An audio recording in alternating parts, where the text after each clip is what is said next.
자, 우리 한번 따라해 보겠습니다. 주 안에서 부모를 공경하면 복이 흐른다. 가정의 달 5월의 둘째 주일은 어버이 주일로 지켜오고 있습니다. 사람이 세상에 태어나면서 제일 먼저 갖게 되는 인간관계는 부모와의 관계입니다. 사람이 결혼을 안 하고는 살 수 있습니다. 자녀를 안 낳고도 살 수 있고 학교를 안 다니고도 살 수는 있습니다. 그러나 부모 없이는 어떤 누구도 존재할 수가 없다는 것이죠. 그래서 세상 사람들은 다 부모를 공경하는 일이 올바른 일이라고 말합니다. 예수를 믿든지 안 믿든지 유교든지 불교든지 유대교든지 누구나 다 동일하게 공감하는 대표적인 윤리가 바로 부모를 공경하는 일입니다. 그러나 중요한 것은 실제 우리의 생활 속에서 정말 올바르게 적용하고 실천하느냐 하는 것이 중요합니다. 제가 이어령의 80초 생각 나누기라는 책에 나오는 아버지와 까치 이야기 80초 짧은 동영상 우리 함께 한번 보겠습니다.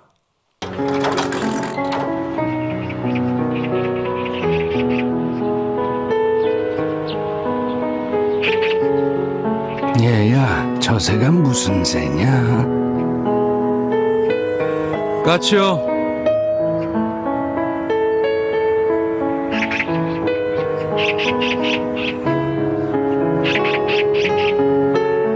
얘야, 저 새가 무슨 새냐? 까치라니까요.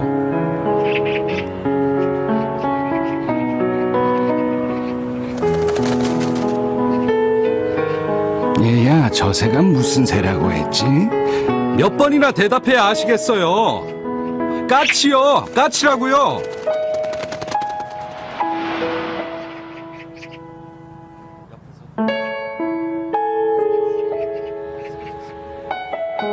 아범아, 너는 어렸을 때 저게 무슨 새냐고 100번도 더 물었다.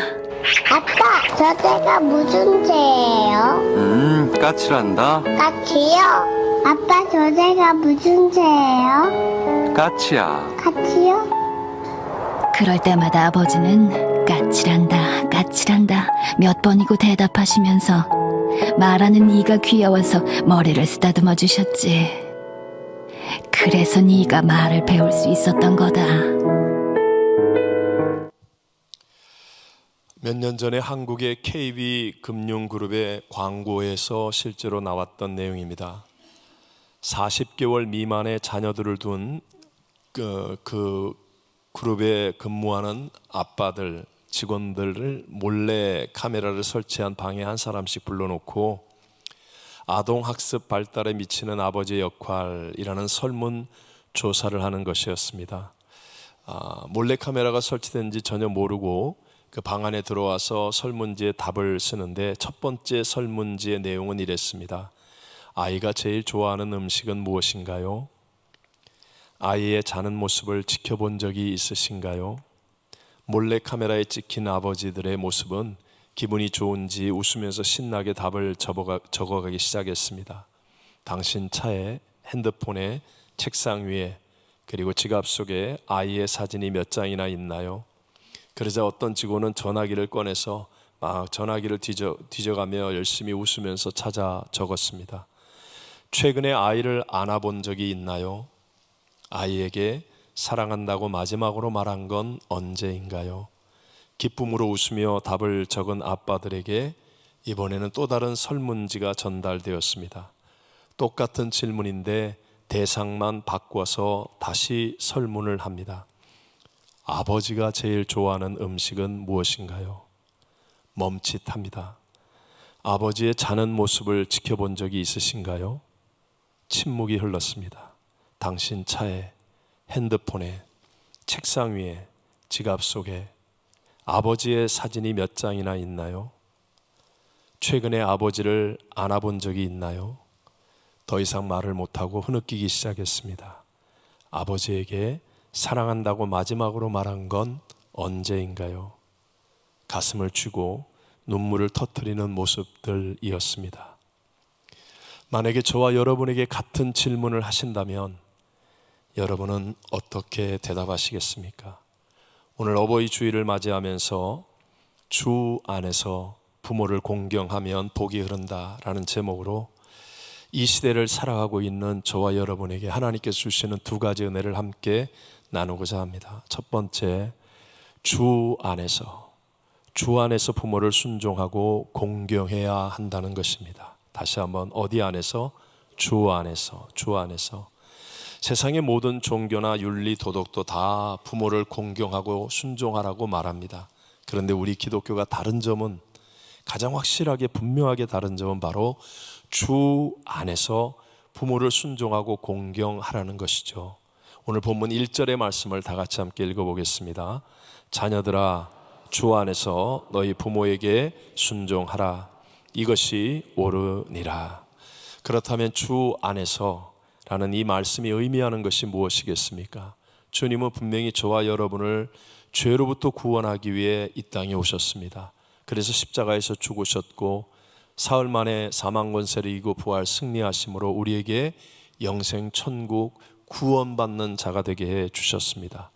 두 가지의 의미를 꼭 기억하십시오. 그 첫 번째가 내 허물과 죄가 주님의 은혜로 용서받고 영생 지옥에 갈 수밖에 없는 내가 주님의 은혜로 구원받은 천국 자녀가 된 것을 잊지 말고 부모를 순종하고 공경해야 한다라는 것입니다.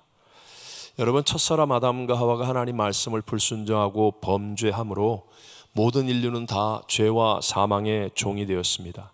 그래서 육신의 호흡이 끝나면 단 한 사람의 예외도 없이 다 지옥에 갈 수밖에 없는 절망적 존재가 된 것입니다. 성경 로마서 3장 23절에 말씀하지요. 모든 사람이 죄를 범하였음에 하나님의 영광에 이르지 못한다 라고 하신 말씀대로 이 세상에는 완벽한 부모, 또 완전한 가정은 없습니다. 마치 첫 번째 살인 사건이 아담과 하와의 가정에서 형 카인이 동생 아벨을 돌로 쳐 죽이는 것으로 일어난 것처럼 지금 모든 사람들은 다 가정에서 갈등을 겪고 있고 상처를 받으며 살 수밖에 없습니다. 특별히 우리의 자녀들은요, 가정에서 피할 곳이 없이 부모와 함께 살아야 하는데, 그러면서 부모님의 부족하고 문제되는 삶, 잘못된 행동, 왜곡되고 모난 성격, 위선적인 모습들 다 보면서 살 수밖에 없어요. 그리고 그것을 피할 길이 우리 자녀들에게는 없기 때문에 꼼짝없이 그 나쁜 영향도 직접적으로 다 받게 되어 있습니다. 하지만 그것은 부모님이 특별히 나쁜 사람이라서 그런 것이 아니라 그냥 보통 사람이기 때문에 그럴 수밖에 없다는 사실을 알아야 됩니다. 우리 자녀들은 종종 내가 어렸을 때 이런 상처를 받았다라고 이야기를 하면 우리 부모님들은 당황하지요. 심지어는 야, 뭘 그런 것 가지고 상처받았다고 그래? 그러면서 언짢게 여기거나 야단을 치기도 합니다. 그것은 부모님이 의도적으로 상처 주려고 한 것이 아니었다는 말입니다.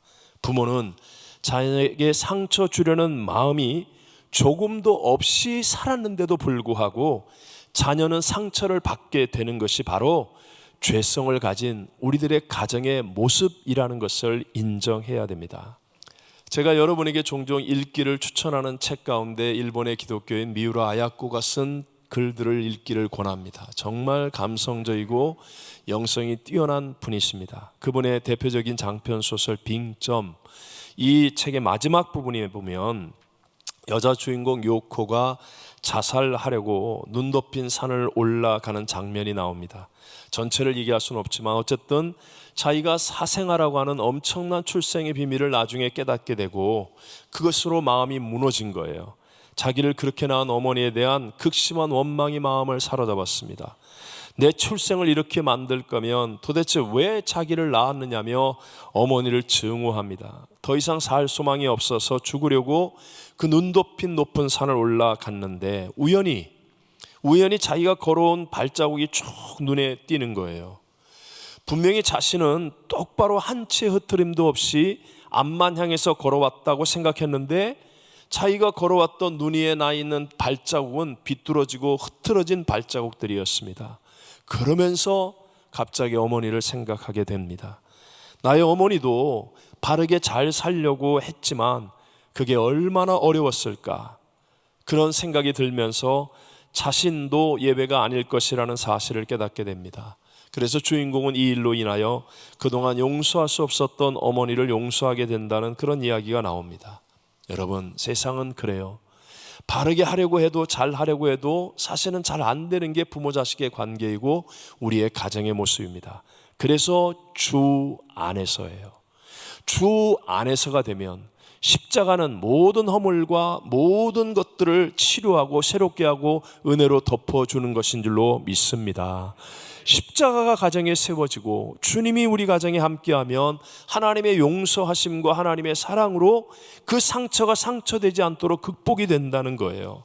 그래서 우리가 살아오면서 우리 마음속에 알게 모르게 생겼던 부모님에 대한 원망 또는 상처들을 주 안에 있으면 하나님이신 그분이 나 같은 죄인을 위해 십자가에서 몸짓고 피 흘려 죽으신 그 은혜로 인하여 회복이 되는 거예요. 씻겨지는 거예요. 덮여지는 거예요. 그래서 나 자신을 이기고 부모님을 순종하고 공경하는 삶을 살아갈 수 있게 되는 줄로 믿습니다. 두 번째, 주 안에서의 의미는 예수님이 지금 내 안에 함께 계시다는 믿음으로 부모님을 바라보라는 것입니다. 예수님이 지금 나와 함께 계시다, 이 믿음을 가지고 부모님을 바라보게 하는 것이 주 안에서라는 말입니다. 예를 들어서 여러분, 학생은 선생님이 집에 오시면 당연히 부모님께 하는 말과 행동이 달라지겠죠. 우리들도 마찬가지로 집에 정말 귀한 분이 오셔서 함께 머물고 있다면 부모님께 대하여 하는 말과 태도는 달라지지 않겠습니까? 주 안에서. 이 말은요, 지금 예수님이 함께 하신다는 그 믿음을 갖는 거예요. 그 믿음 때문에, 함께 하시는 주님 때문에 부모님을 대하는 나의 태도와 말이 달라지고 순종과 공경이 달라지게 되는 것입니다. 어느 집사님께서 정말 나름대로 노력하고 애를 썼는데 부모님과의 관계 문제가 해결이 안 되는 거예요. 상처가 자기 나름대로 많은데 여전히 부모님은 인정하지 않고 자기 스타일로 고집대로 나가는 그 어떤 갈등이 해결이 잘 안 되는 거예요. 그래서 몸부림치다가 작정하여 간절히 기도하는데, 그런데 마음에 성령이 주시는 음성으로 응답이 왔더랍니다.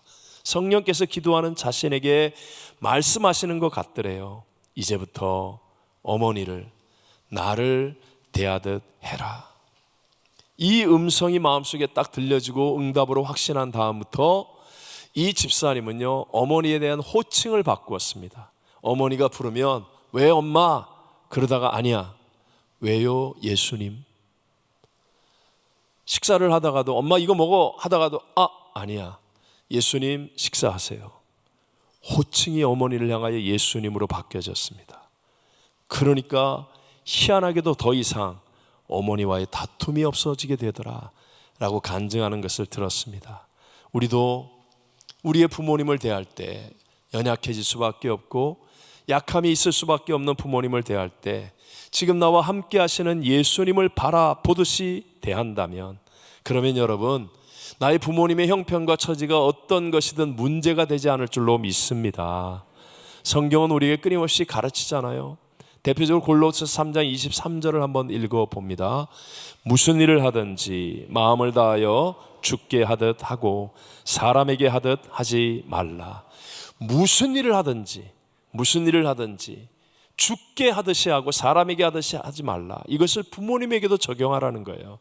내 부모에게 한다고 생각하지 말고 주님께 하듯이 한다 라고 적용하라는 거예요. 그러면 예수를 구세주로 믿는 저와 여러분에게는요, 순종하지 못하고 공경하지 못할 부모님은 없다는 거예요.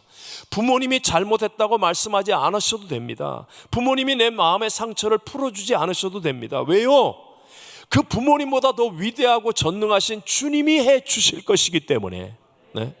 주님이 나를 위로해 주시면 부모님이 나를 위로해 주는 것보다 더 큰 위로가 임하고, 주님이 나와 함께 하시면 부모님의 연약함으로 인한 그 더 큰 보상과 은총이 내게 임할 것이기 때문에, 만약에 혹시 지금 이 말이 과연 적용할 수 있을까? 나도 내 부모님을 향하여 예수님 이렇게 하면서 할 수 있을까라고 의심하는 분이나, 나는 안 될 거야 라고 생각하는 분이 계시다면 그분들이 기도해야 됩니다. 여러분, 기도하면 반드시 되게 하신 하나님의 역사가 일어나게 될 줄로 믿습니다. 큰 두 번째가 우리가 이렇게 하잖아요. 주 안에서 부모를 순종하고 공경하게 되면 하나님의 복이 흐르게 된다는 거예요. 뭐가 흐르게 된다? 하나님의 복이, 하나님의 복이. 자, 오늘 본문 2절과 3절을 함께 읽어보겠습니다. 내 아버지와 어머니를 공경하라. 이것은 약속이 있는 첫 계명이니 이로써 내가 잘되고 땅에서 장수하리라. 아멘. 옛날에 내가 잘되고 땅에서 장수하리라 라는 이 말은 가장 복 있는 되게 하시겠다라는 말씀과 같은 내용입니다. 이것을 약속이 있는 첫 계명이라고 하시죠. 10계명 중에서 복을 약속하는 첫 번째 계명이다. 첫 번째 계명이다. 하나님이 어떤 면에서는 더 확실하게 보증을 해주시는 말씀이에요. 아까도 말씀드렸지만 우리가 부모를 순종하고 공경하는 일은 당연한 일인데도 불구하고 왜 굳이 이렇게 약속 있는 첫 계명이라고까지 하시면서 하나님의 복을 약속하시는 것입니까?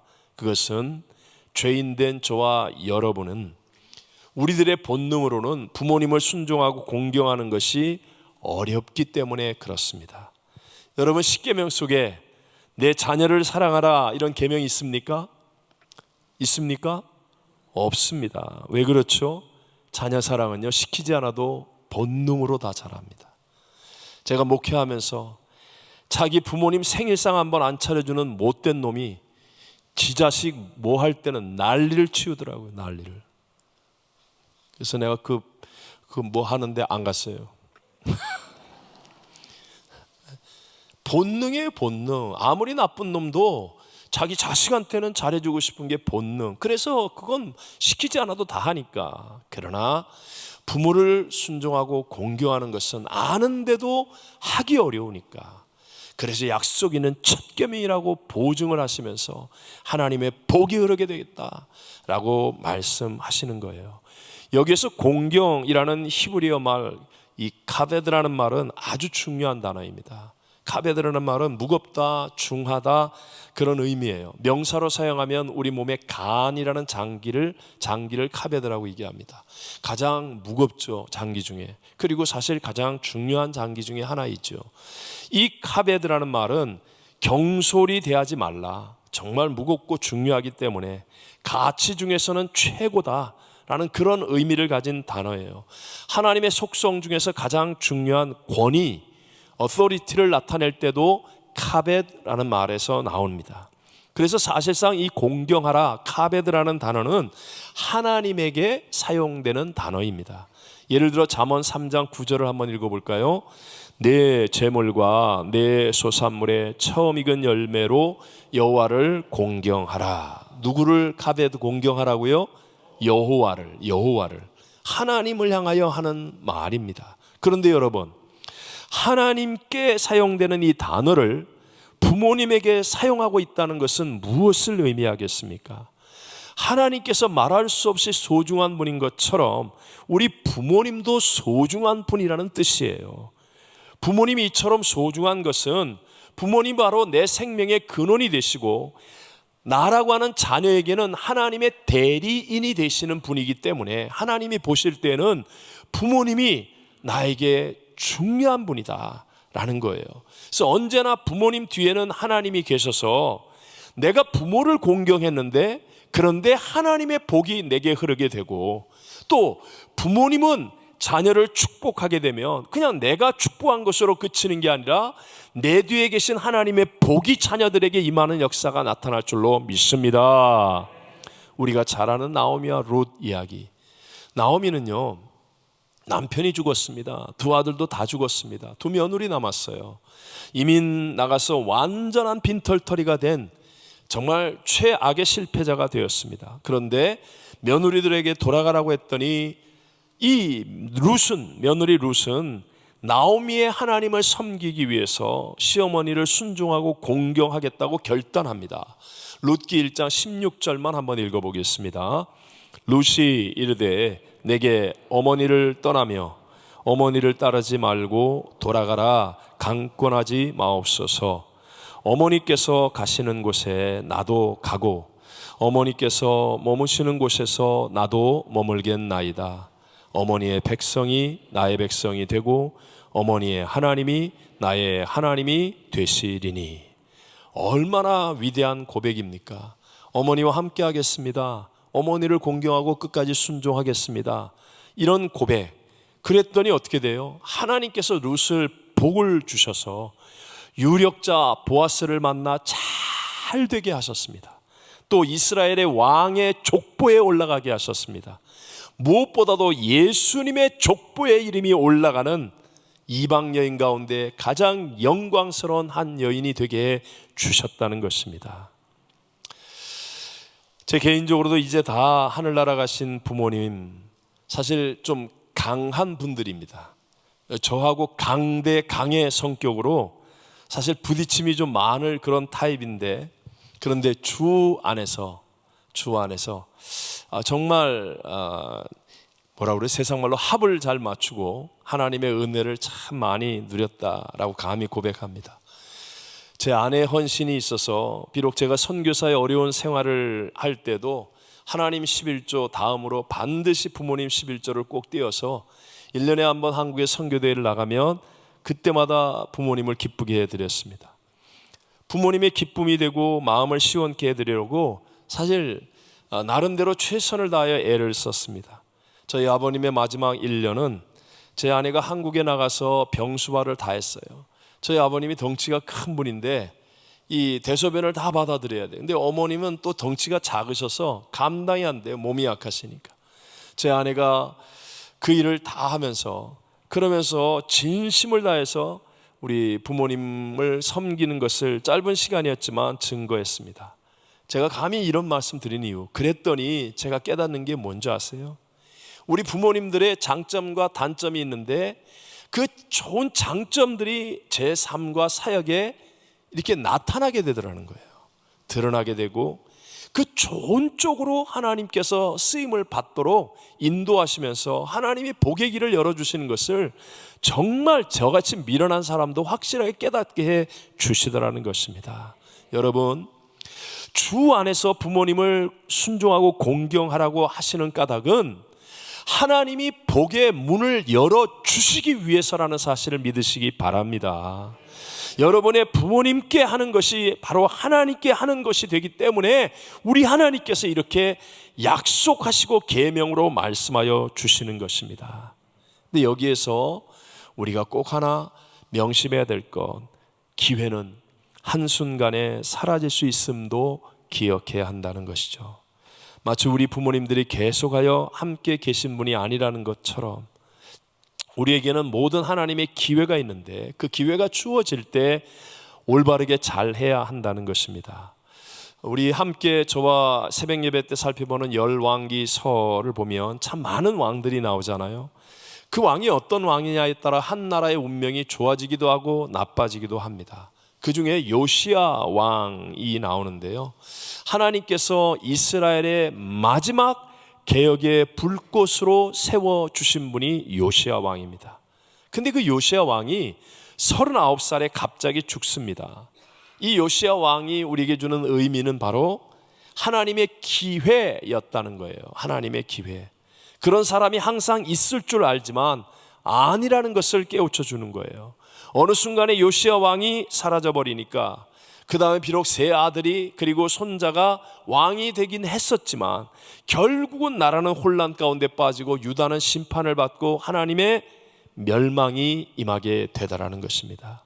소돔과 고모라 성에 롯이 떠나니까, 그러니까 한순간에 불과 유황의 심판이 임하였지 않습니까? 롯이 있을 때까지가 구원의 기회였다는 것이에요.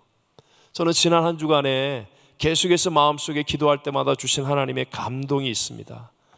하나님이 아직 우리 부모님들을 통하여 기회를 주시고 계실 때, 그때 우리는 우리의 부모님을 예수님께로 잘 인도해야 하는 것과 또 우리 부모님들은 우리의 자녀들을 위한 축복의 통로가 되어줘야 한다는 거예요.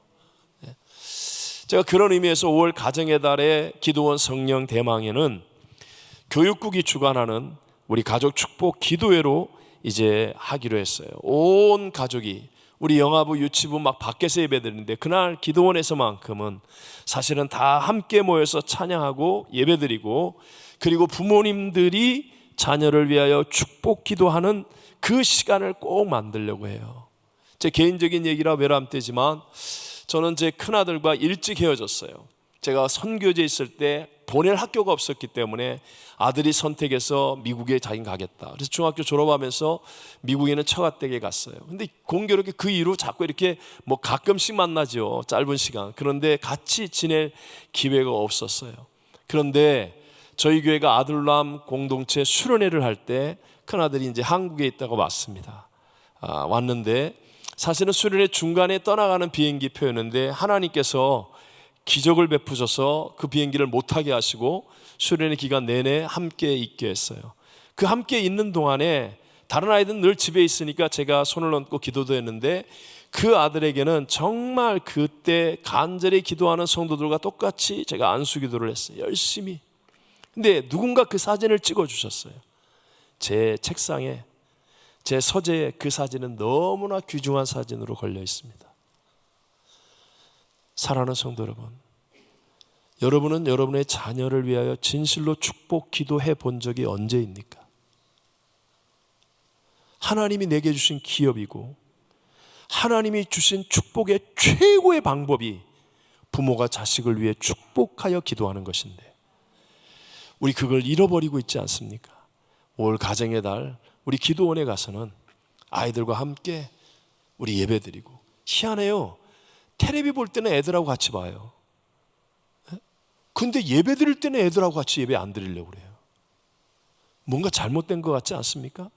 원수마귀에게 지고 있는 것 같지 않습니까?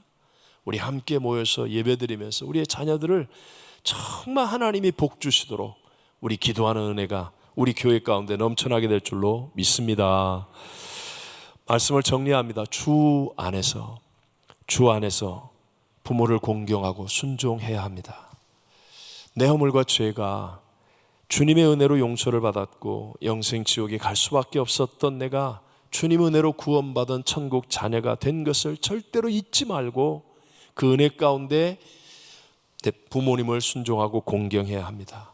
주 안에서라는 말은 지금 나와 함께 하시는 예수님, 그 예수님을 바라보는 믿음으로 부모님을 순종하고 공경하라는 것입니다. 이렇게 하면 반드시 하나님의 복이 흐르게 됩니다. 하나님께서 우리에게 주신 이 축복의 기회를 절대로 놓치지 말고 우리 부모님을 순종하고 공경함으로 하나님의 복의 문이 우리 부모님들을 통하여 그런 우리의 믿음을 통하여 우리 가정과 교회들 위해 넘쳐나게 되시기를 주의 이름으로 축원합니다.